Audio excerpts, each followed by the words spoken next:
Speaker Pelosi, she was here in Seattle today talking about the impeachment inquiry and talking about this man, Gordon Sondland. She and other Democrats want to hear from the local businessman who owns a bunch of hotels here in the Pacific Northwest. Now he's the U.S. ambassador to the European Union and at the center of the impeachment inquiry.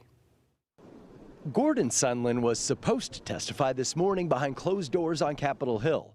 But shortly before he was set to appear, the State Department directed him not to testify. In Seattle to hold an event on the cost of prescription drugs, Speaker Nancy Pelosi called it obstruction. The president is obstructing Congress from getting the facts that we need. That is an abuse of power for him to act in this way. The president responded on Twitter, saying he would love to send Ambassador Sondland to testify, but he would be doing so before a totally compromised kangaroo court, where Republicans' rights have been taken away. It's all part of the Democrats' impeachment inquiry into President Trump and follows a whistleblower's complaint about a call Trump had with the Ukrainian president in July. Sondland was expected to testify about conversations he had that discussed whether President Trump withheld aid from Ukraine while pushing Ukraine for an investigation into Joe and Hunter Biden. For their part, Republicans said they too had been looking forward to hearing from Sondland, but stood by the White House decision to block the testimony, saying the impeachment inquiry process has not been fair. We wish he would have been able to testify too, but we fully understand why the administration made the decision they did. This is really dangerous. What the president did on the call with the president of Ukraine seriously could undermine our national security.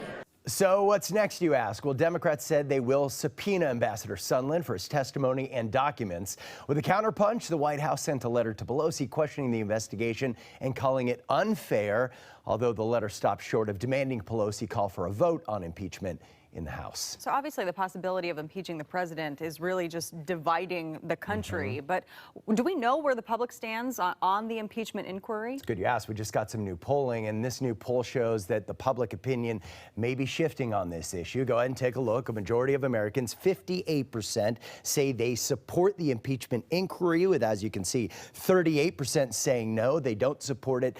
Democrats, they see polls like that. It gives them more fuel to keep pushing. All right, Matt, thank you. And here's a little more background on Gordon Sondland's local ties to Western Washington. The 62-year-old is originally from Mercer Island. Originally, he wasn't a Trump supporter, but later reversed course, giving Trump's committee $1 million.